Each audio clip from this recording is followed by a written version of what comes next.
할렐루야. 저도 마음은 어린입니다.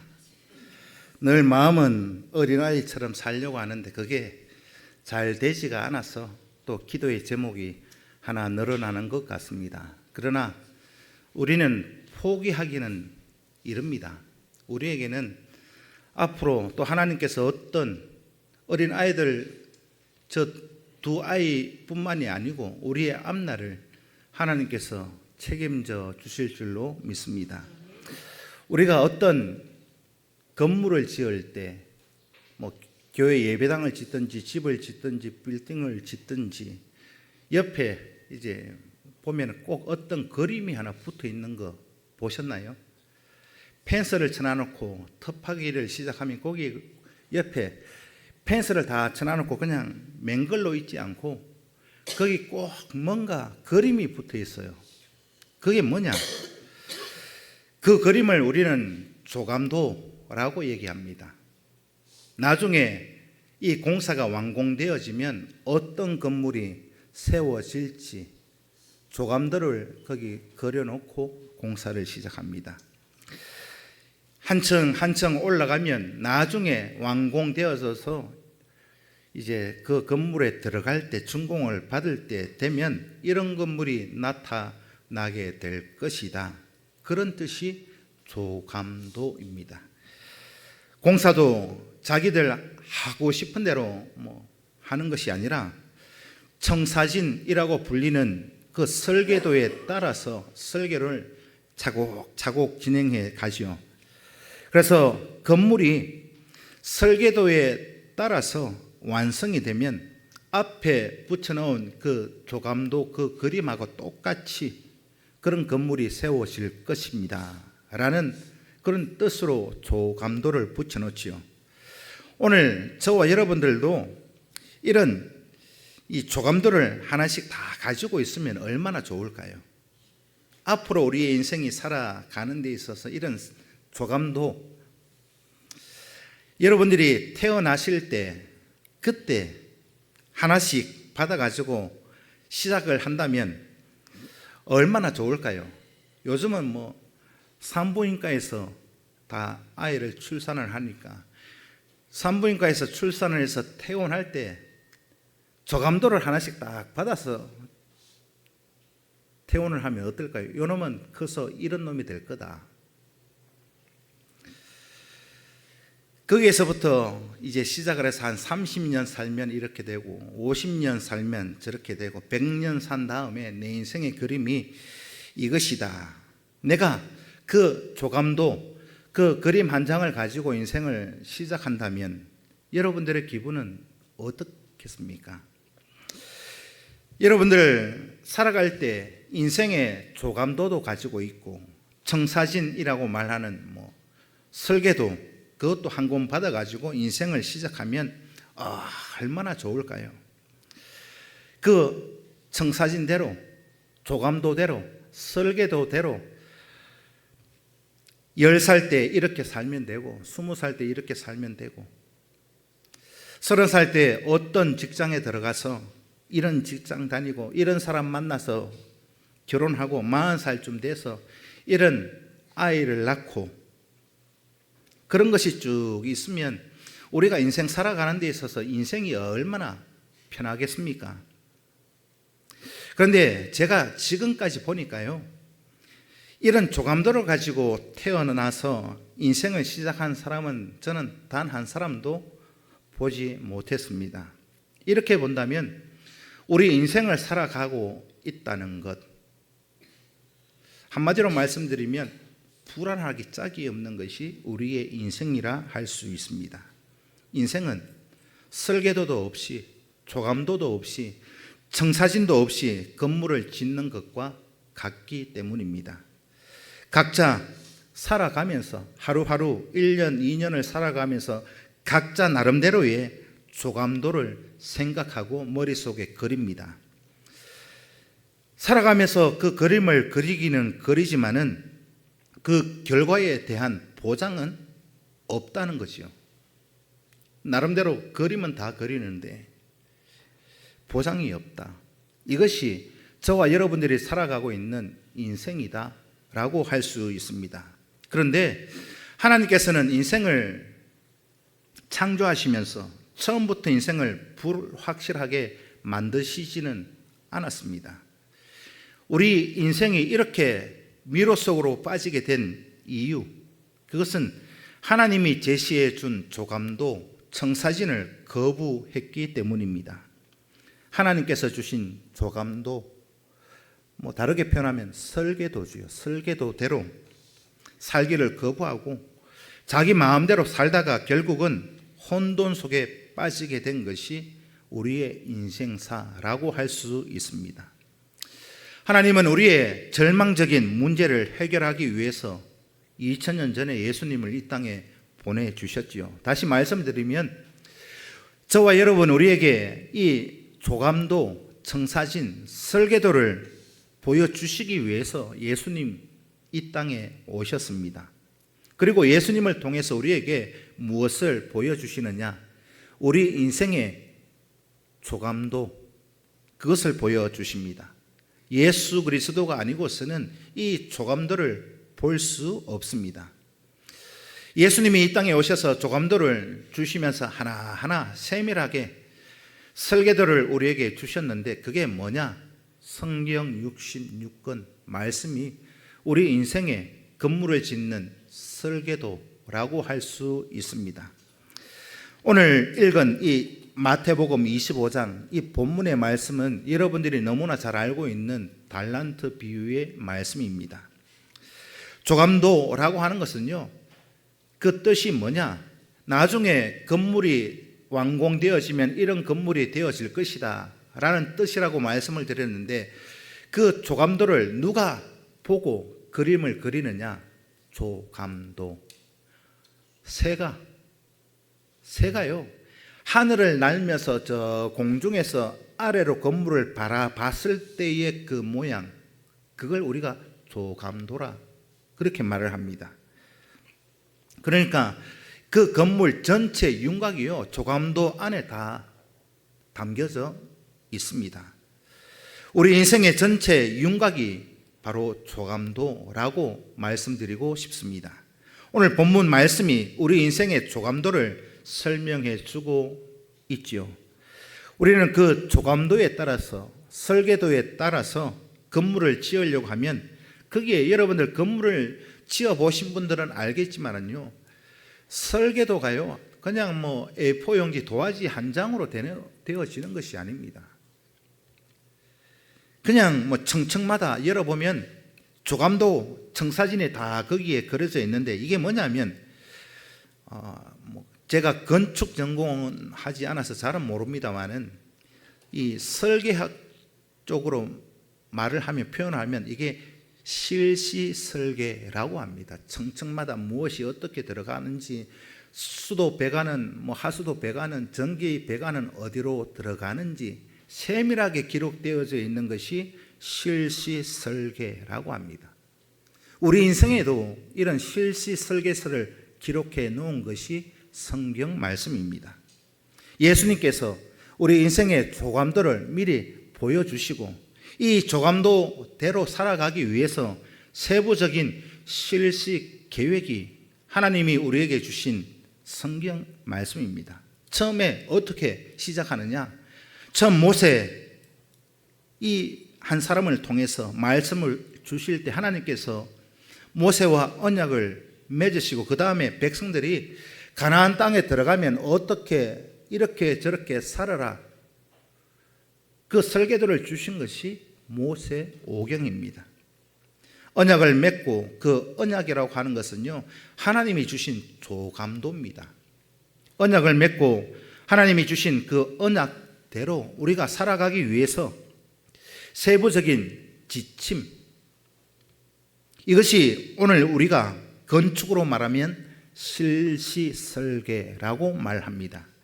그 내용이 성경 말씀인데, 이것을 저와 여러분들이 하나님의 말씀을 나의 말씀으로 받아들일 때 비로소 우리의 삶이 모양을 잡아간다라고 할 수 있습니다. 가장 먼저 오늘 본문을 통해서 예수님께서 우리에게 보여주신 인생의 조감도를 설명하려고 합니다.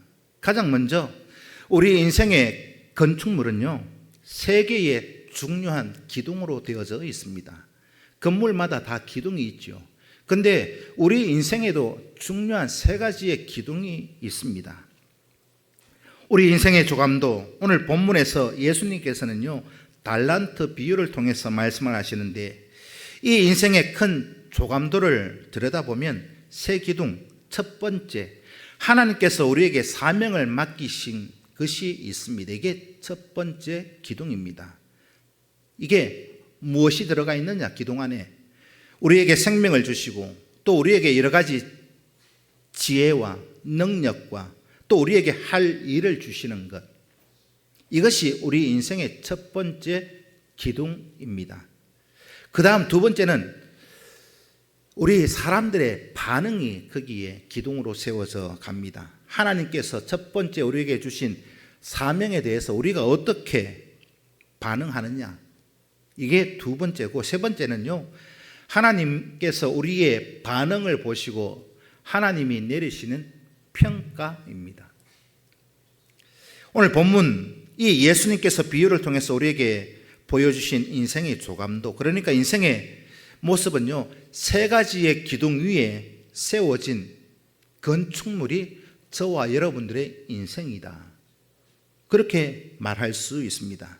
인생, 저와 여러분들의 인생 구조를 간단하게 말씀을 드리면요, 하나님께서 저와 여러분들에게 각자에게 생명과 또 재능과 또 사명을 주심으로 우리의 인생이 시작되어져 가고 있습니다. 우리가 우리 마음대로 내가 하고 싶다고 내 인생 시작된 사람이 단 한 사람도 없다는 거지요. 여러분들, 미리 내가 언제 몇 년도에 몇 월 며칠 날 몇 시에 내가 어디에서 태어나야 되겠다 계획하고 태어나신 분들 계십니까? 어디에 태어나야 되겠다, 그 출생지 고향을 선택하신 분도 아무도 없습니다. 하나님께서 우리에게 생명을 주시니까, 또 능력을 주시니까, 또 그 능력을 가지고 태어나게 창조하셨으니까 그때부터 저와 여러분들의 인생이 시작되어 갔습니다. 인생은 생명과 또 사명을 주신 하나님께 반응해 감으로 우리 인생이 하나하나 1년, 2년 진행되어져 갑니다. 그래서 우리 인생이라고 하는 것, 우리의 삶이라고 하는 거요, 하나님 앞에 반응하는 시간이 우리의 인생입니다. 반응하는 과정, 그게 인생 과정이다 라고 합니다.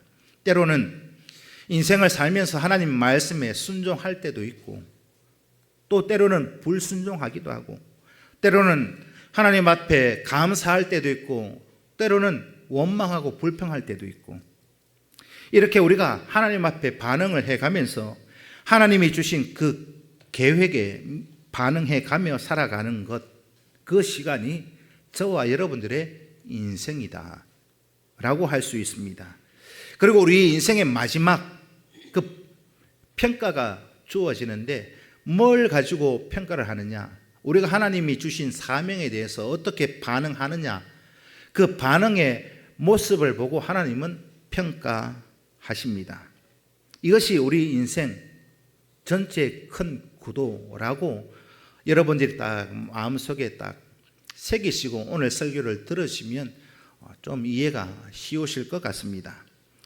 여러분들이 살아가는 인생의 뼈대, 이렇게 정리됩니다. 각각의 뼈대에 대해서 좀 더 자세하게 설명을 드리면, 오늘 첫 번째 기둥, 하나님께서 저와 여러분들에게 생명을 주시고 능력을 주시고 힘을 주시고 또 사명을 주셨습니다.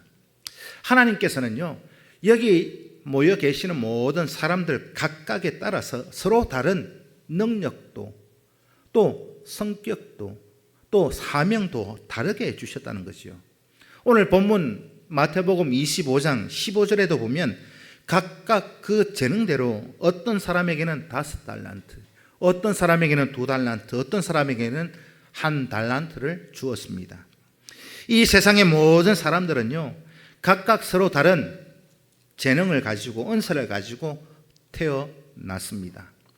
태어난 사람들을 비교해 보면 똑같은 재능과 똑같은 능력을 가지고 태어나신 분은 없습니다. 쌍둥이라고 할지라도 다 다르지요. 우리가 사는 수명도 다 다르잖아요.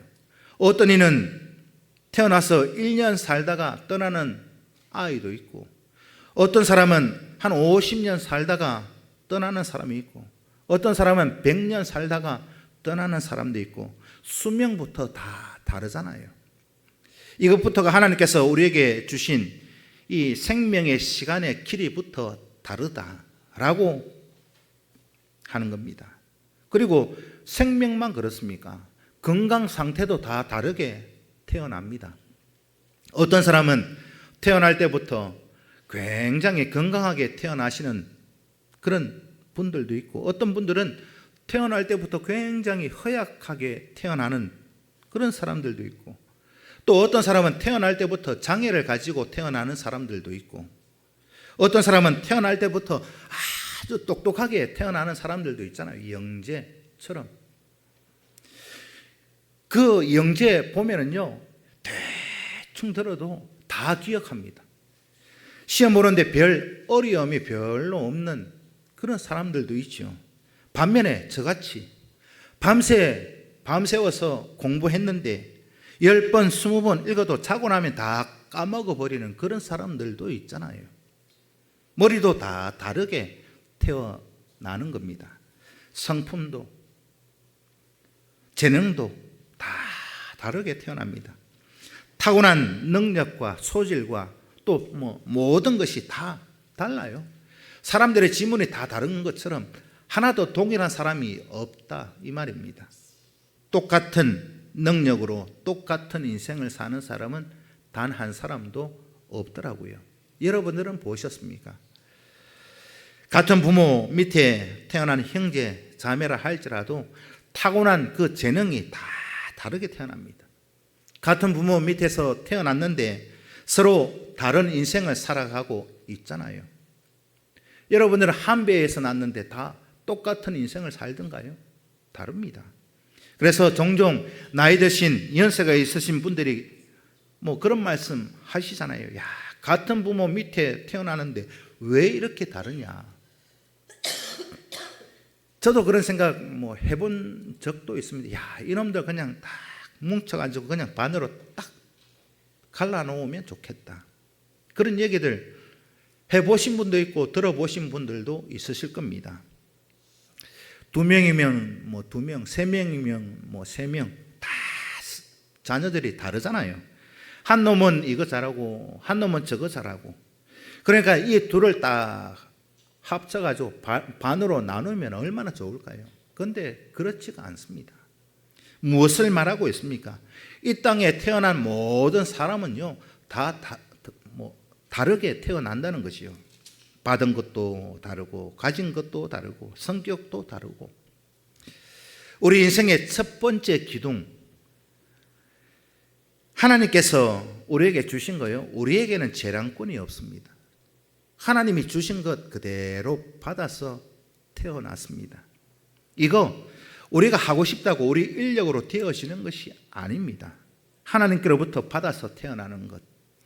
우리에게 어떤 재능을 주셨든지 어떤 능력을 주셨든지 그것은요, 하나님의 재량권입니다. 다르게 얘기하면 엿장수 마음대로, 누구 마음대로요? 하나님 마음대로.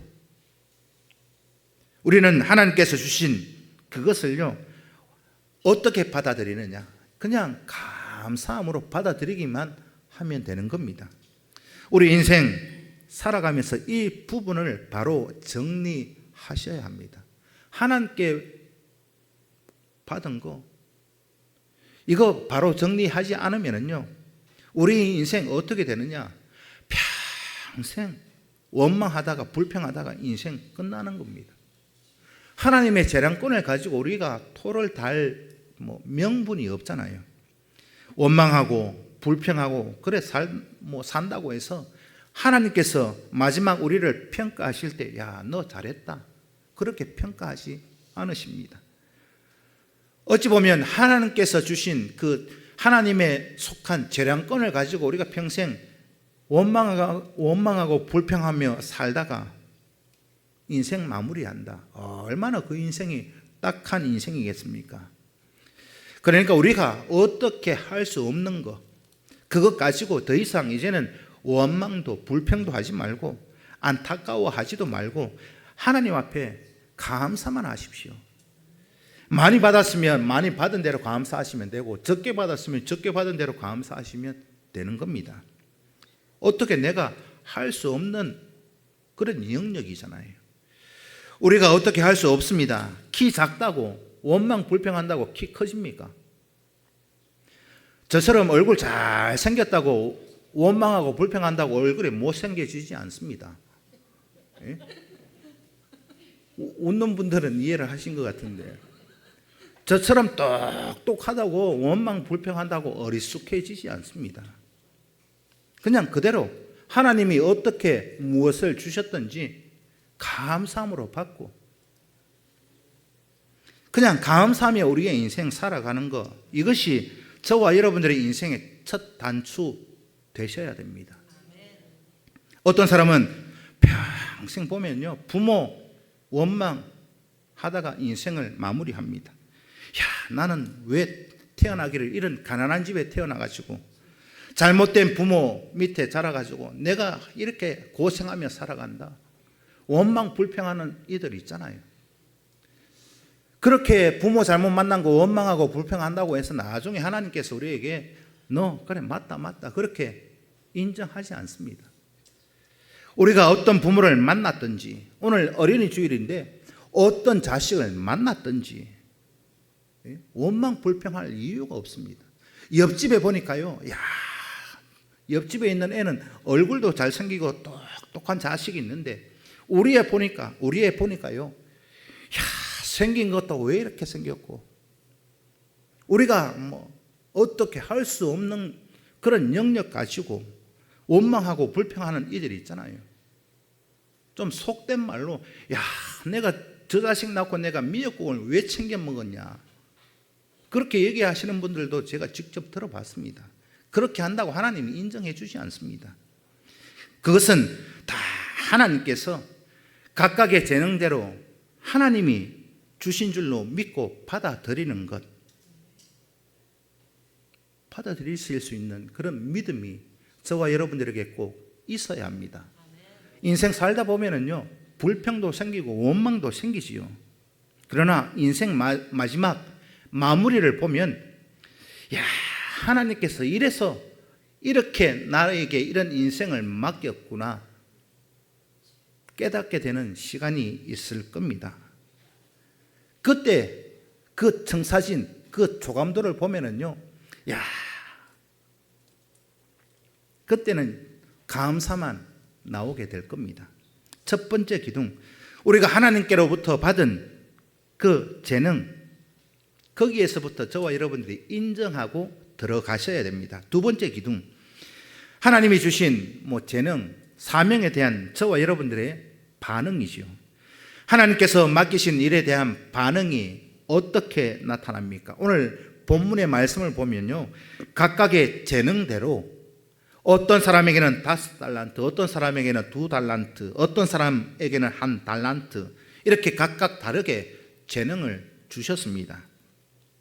오늘 본문에서 소개하고 있는 이 16절의 말씀을 보면은요, 이 5달란트 받은 자는 그것으로 장사하여 또 가서 5달란트를 남겼다라고 기록하고 있습니다.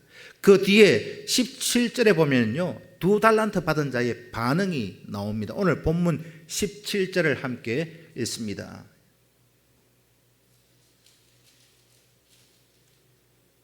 시작.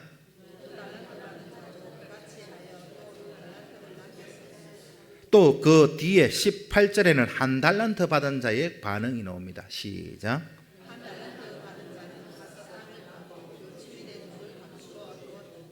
하나님께서 각각 이 다양한 재능을 주셨죠. 그런데 다양하게 주신 재능에 대해서 반응도요, 다르게 나타나고 있습니다.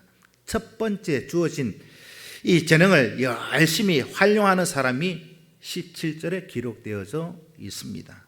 5달란트, 2달란트 받은 자가 여기에 해당되어집니다. 또 다른 반응은요, 주어진 재능을 활용하지 않는 사람이 18절에 기록되어져 있습니다. 그러니까 이 주어진 재능을 활용하지 않은 이 18절에 이 1달란트 받은 사람, 이 사람은요, 어떻게 보면 자기 마음대로 인생을 살아가는 사람이라고 할 수 있습니다. 그러나 하나님께서 우리에게 각각의 재능을 또 각각의 능력을 다양하게 주셨는데, 오늘 저와 여러분들은 어떤 반응으로 인생을 살아가고 계시는가 또 되돌아보실 수 있는 시간이 되셔야 합니다. 하나님 앞에 반응하는 이 방법이 두 종류로 구분할 수 있죠. 그래서 성경은 사람들의 그 반응에 대해서 또 인생을 두 종류로 구분짓고 있습니다. 첫 번째, 하나님께서 주신 재능과 사명을 하나님 의도대로 열심히 활용하는 사람이 있죠. 5달란트, 2달란트 받은 사람이 여기에 해당되어집니다. 또 두 번째는요, 하나님의 의도와는 상관없이, 다르게 표현하면 하나님이 주신 설계도대로 사는 것이 아니라 자기 하고 싶은 대로 사는 사람, 1달란트 받은 사람이 여기에 해당되어집니다. 첫 번째 종류는 하나님께서 주신 이 설계도, 조감도대로 인생을 건축하는 사람이고, 두 번째 사람은요, 그 반대의 길을 걸어가고 있는 사람입니다. 오늘 이 두 번째 기둥은요, 첫 번째는 하나님의 재량권이라 그랬죠. 두 번째 기둥은 저와 여러분들의 재량권입니다. 저와 여러분들이 하면 할 수 있고 안 하면 안 할 수도 있는 두 번째 기둥. 우리가 하나님 앞에 받은 재능과 능력과 사명을 가지고 내가 알아서 할 일입니다. 두 번째는요, 하나님 앞에 반응을 하든지 아니면 반응하지 않고 내 뜻대로 내 생각대로 살아가든지, 이건 두 번째 기둥은 저와 여러분들 알아서 하시는 재량권이 여러분들에게 주어져 있습니다. 또 세 번째 기둥은요, 주어진 사명에 대해서 내가 어떻게 반응했느냐에 따라서 하나님이 평가가 주어집니다. 인생의 마지막 단계, 세 번째 기둥은요, 하나님께서 그냥 끝내는 것이 아니라 평가하신대요. 대원칙이 바로 성경이 그렇게 말씀하고 있습니다. 하나님의 평가가 있는데 히브리서 9장 27절의 말씀을 함께 읽습니다. 시작.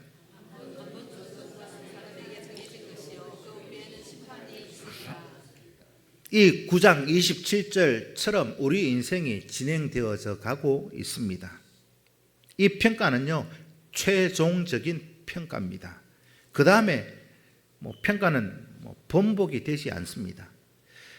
그러나 우리가 이 땅에 사는 날 동안에, 인생 살아가는 동안에, 내 호흡이 있는 동안에는 번복할 수 있습니다. 회복할 기회가 있다는 말입니다. 그러나 우리의 생명이 다한 그 다음에는요, 번복할 기회가 없어요. 그때 가서 후회한다고 시간이 역행하지 않습니다. 그것으로 끝나는 거죠. 그렇게 우리의 인생을 성경은 말씀하고 있습니다. 모든 사람들 언젠가는요, 하나님의 평가를 받을 날이 있습니다. 그런데 우리 모든 사람들은 하나님의 평가를 피할 수는 없어요. 그런데 제가 생각해 보니까 하나님의 평가를, 다르게 표현하면 하나님의 심판을 피할 길이 딱 한 가지가 있습니다. 그게 뭘까요? 하나님의 평가를 받지 않을 수 있는 방법이 딱 한 개가 있는데, 그게 뭘까요? 가르쳐 드릴까요? 가르쳐 드려요? 죽지 않으면 됩니다. 그러면 하나님의 평가를 피할 수 있습니다. 내가 안 죽을 자신이 있으면요, 여러분 재량껏 살아가십시오. 죽음을 피할 수만 있다면 여러분들 마음대로 살아가셔도 무방합니다. 오늘 본문의 말씀, 하나님의 평가가 어떻게 나타나는가? 5달란트 받은 자의 평가가 오늘 본문 21절에 나타나 있습니다. 시작.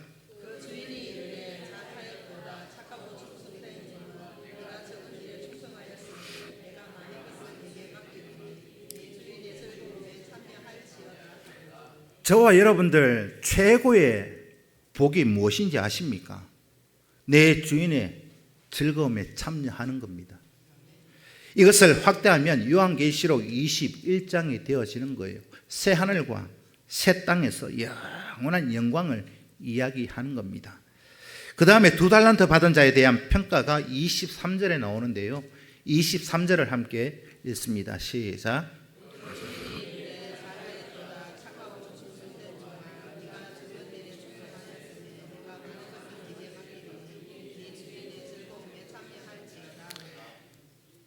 (21절은요) 5달란트 받은 자에 대한 평가고, 이 23절은요 2달란트 받은 자의 평가입니다. 앞에 5달란트 받은 자 반응이 같아요, 달라요? 21절하고 23절하고 여러분 한번 보십시오. 똑같습니다. 평가가요. 점 하나 틀리지 않고 똑같습니다. 즉시 가서 5달란트, 2달란트 받은 자는요 장사해서 남겼습니다. 그런데 차이가 뭐냐?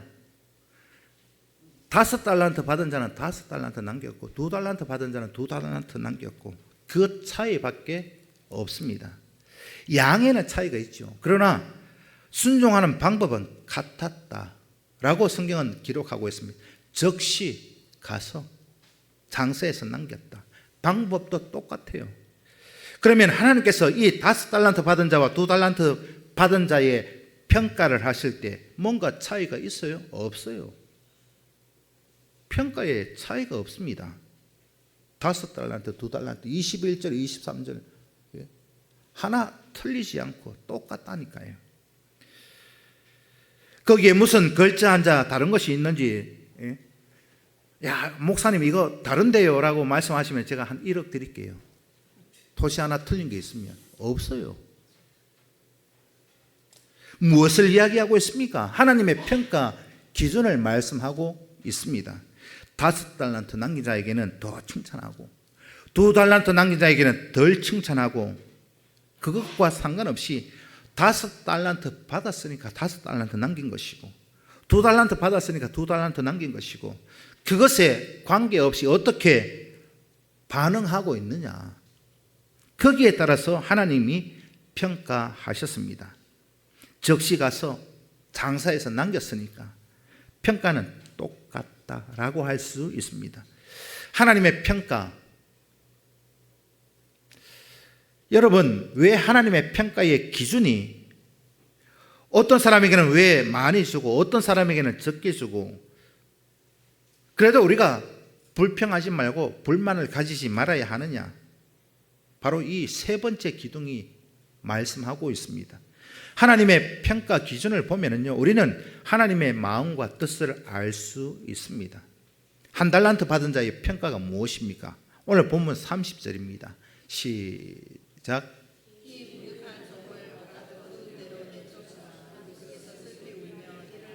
이 1달란트 받은 자는요 자기 마음대로 했어요. 하나님의 뜻이 아니라 자기 생각, 자기 마음대로 그렇게 했죠. 자기 마음의 한 자에 대한 평가가 뭡니까? 바깥 어두운 데 내어 쫓겨서 거기서 슬피 울며 이를 간다. 그러면 왜 하나님 뜻대로 살지 아니하고, 하나님 주신 그 조감도대로 살지 아니하고 자기 마음대로 하는 자들에게는 왜 하나님께서 이런 평가를 하시느냐? 하나님의 기준은 명확하기 때문입니다. 하나님께서 창조하신 그 세계에서 이 모든 세계, 천지 만물이 누가 만들었습니까? 하나님이 만드셨잖아요. 그러면 그 하나님이 만드신 천지 만물 안에서 살아가는 사람은 누구의 뜻을 따라서 살아가야 합니까? 하나님의 뜻을 따라 살아야죠. 다르게 표현하면 하나님이 주신 조감도대로, 설계도대로, 말씀대로 살아라. 이게 하나님의 뜻입니다. 그리고 하나님의 조감도와 청사진대로 살아가기 싫거든. 네 마음대로 하고 싶으면 하나님이 만드신 세계 거기 모든 만물에서 떠나라 이 말입니다. 떠나서 내가 만든 거 그거 네가 뭐 하나도 누리지 말고 네 마음대로 살고 싶거든. 내가 만든 거 외의 것에 가서 네 마음대로 살아라 이 말입니다. 하나님 뜻대로 살지 않는 사람, 하나님의 창조 세계에서 살지 말고 네 마음대로 다른 데 가서 살아라 그 얘기입니다. 그러면 나가서 살 데가 있을까요? 저도 아이를 키울 때 그런 말 해본 적이 있습니다. 야, 아빠 말 듣기 싫거든. 아빠 집에 살지 마라. 밖에 나가라 했어요. 아빠 말 듣기 싫거든. 밖에 나가고 네 마음대로 네 뭐 학교 가고 싶으면 학교 가고 네 마음대로 살아라 그랬어요. 근데 안 나가대요. 갈 데가 있어요. 예? 예를 들면 이런 겁니다.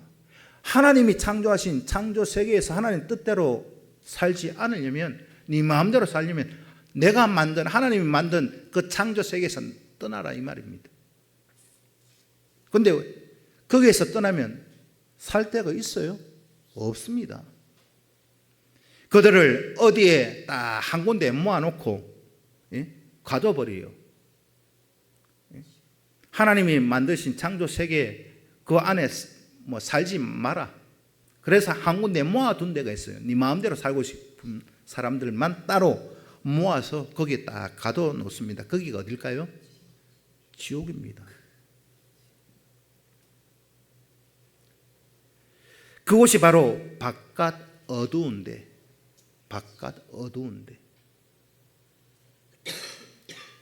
거기서 일을 갑니다. 그때는요 돌이킬 수 없습니다. 그러면 하나님의 평가 기준이 무엇일까요? 양이 아닙니다. 반응하는 그 방법에 따라서 하나님은 평가하십니다.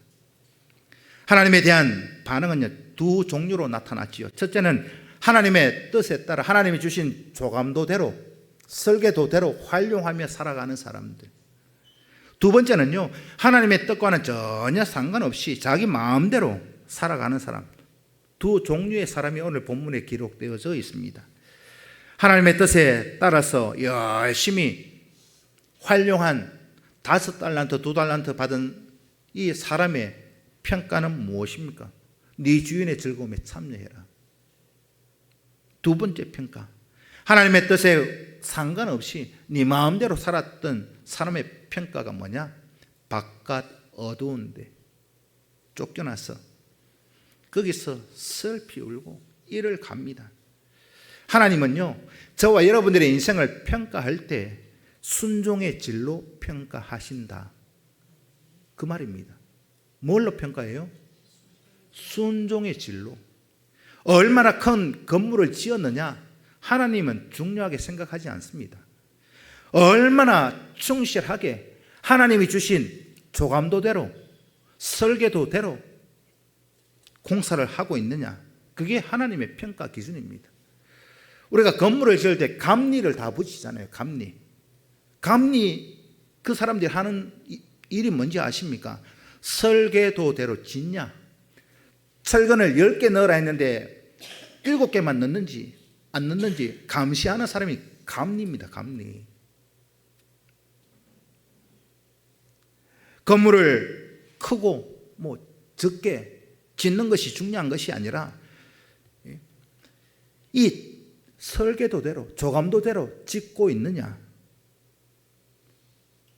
그게 오늘 저와 여러분들이 하나님 앞에 칭찬을 받느냐 아니면 바깥 어두운데 내어 쫓기느냐 거기에 달려져 있습니다. 그래서 오늘 본문은요 하나님이 주신 조감도 첫 번째 기둥대로 1층 건물을 지은 사람이나 100층 건물을 지은 사람이나 설계도대로 지으면은요 하나님이 주시는 칭찬은 똑같습니다. 5달란트, 2달란트 똑같잖아요. 업적이 많고 또 업적이 적으냐 그건요, 하나님 평가하는 기준이 아닙니다. 사람 보기에는요, 대충 해도 많이 한 것 같지만은 하나님이 보실 때에는요, 중심을 보시고 얼마나 우리의 중심을 다해서 그 일에 사명에 감당하고 충성했느냐, 순종의 질을 하나님이 보고 계신다. 이게 우리 인생의 기준입니다. 우리 인생 두 가지 그림을 보여주신 예수님의 의도는 무엇일까요? 이 달란트 비유를 통해서 슬픔의 길을 택하라는 것입니까? 기쁨의 길을 선택하라는 것입니까? 이것이 오늘 비유의 마지막 결론입니다. 이 비유를 통해서 예수님께서 우리에게 하시고 싶은 말씀이 무엇일까요? 기쁨의 길을 선택하라는 겁니다. 바깥 어두운 데 내어 쫓기지 말라는 것이요. 오늘 저와 여러분, 우리 평산교회가 기쁨의 길을 선택하실 수 있기를 축복합니다. 이 기쁨의 길은요, 하나님의 뜻에 순종하는 그것밖에 없습니다. 하나님이 주신 설계도대로 우리 인생을 살아가는 것밖에 없습니다. 하나님의 뜻을 무시하고 자기 생각대로 살아가는 거요, 슬픔의 길입니다. 지금 오늘 이 시간 여러분 지금까지 어떻게 살아오셨습니까? 하나님의 뜻에 순종하며 살아오셨습니까? 아니면 내 생각대로 살아오셨습니까? 그러나 지금 우리에게는 기회는 있습니다. 지나간 과거는 중요하지 않다는 말입니다. 왜냐하면 우리가 아무리 애쓰고 노력해도 과거는 바뀌지 않기 때문이죠. 그렇게 아무리 후회하고 내 그때 잘못 살았어, 원망하고 나는 너무 늦었어, 그렇게 탄식한다고 해서 지나간 과거는 달라지지 않습니다. 중요한 것은 뭐냐? 지금 이 시간, 오늘 저와 여러분들이 결단을 하느냐 하지 않느냐. 이제 우리의 남은 세월이 얼마인지 그것은 하나님만이 아십니다. 우리가 이 땅에 살아가는 날 동안에 생명이 끝나기 전에는 우리에게 가능성이 있습니다. 돌이킬 수 있습니다. 번복할 수 있고, 거기까지는 다시 우리가 회복될 수 있습니다. 우리가 죽은 다음에 하나님의 평가는 최종적 평가입니다. 우리나라도 재판하면 3심까지 하잖아요. 1차 재판, 2차, 1차 재판하고 2차 하고 3차 대법원에서 확정되면 그걸로 끝나잖아요. 우리가 생명이 있을 동안에는요, 아직 확정된 게 아닙니다. 오늘 저와 여러분, 우리 인생을 하나님이 주신 설계도대로, 말씀대로 살아내실 수 있기를 축복합니다. 맡겨진 그 사명요, 각각 다 달라요. 하나님 주신 그 재량권에 대해서 우리가 순종만 하면 됩니다. 적게 받았다고 원망하거나 불평할 이유가 없습니다. 내가 적게 받았으면 적게 받은 대로 순종하시면 돼요. 많이 받았으면 많이 받은 대로 순종하시면 되는 겁니다.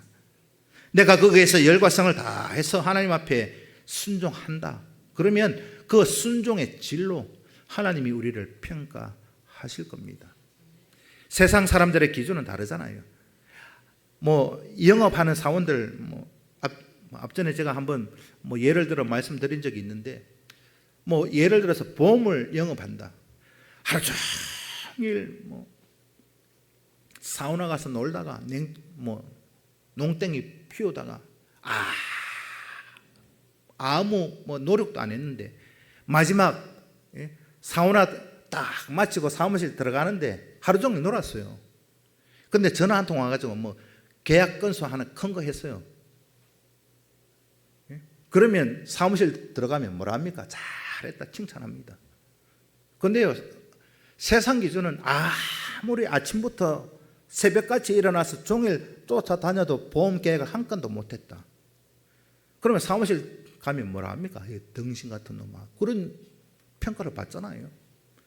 세상의 기준은 그러할지라도 하나님의 기준은 그렇지 않습니다. 내가 어떤 마음으로, 어떤 중심으로 하나님 주신 설계도대로 내가 건물을 지어가고 있느냐? 1층짜리 건물을 지어라 했으면 1층짜리만 지으면 돼요. 욕심 부릴 거 없습니다. 왜? 칭찬은 똑같기 때문입니다. 하나님 앞에 우리가 어떤 재능을 받았든지 5달란트 받았든지 2달란트 받았든지 원망하지 말고 불평하지 말고 받은 것에 감사하고 하나님 앞에 순종의 질이 제대로만 나타나면 하나님께서는 똑같은 평가를 하실 줄로 믿습니다. 5월 한 달 또 하나님 앞에 우리가 살아갈 때 이 한 달을 어떻게 살아갈 것인가? 하나님이 주신 조감도대로 설계도대로 그렇게 꼭 살아내시는 저와 여러분 꼭 되시기를 주님의 이름으로 축복합니다. 기도드리겠습니다. 살아계신 아버지 하나님 감사합니다. 오늘 이 달란트 비유를 통해서 하나님의 뜻을 또 하나님의 평가 기준을 봅니다. 진정 하나님 원하시는 삶의 모습대로 우리의 건물을 인생의 건물을 지어갈 수 있도록 인도하시고 성경 말씀 또 우리에게 설계도로 주셨는데 이 설계도대로 잘 하나도 빼놓지 않고 잘 건물을 지어갈 수 있는 우리 교회 될 수 있도록 허락하옵소서. 예수 그리스도의 이름으로 기도하옵나이다. 아멘. 다 기립하시겠습니다.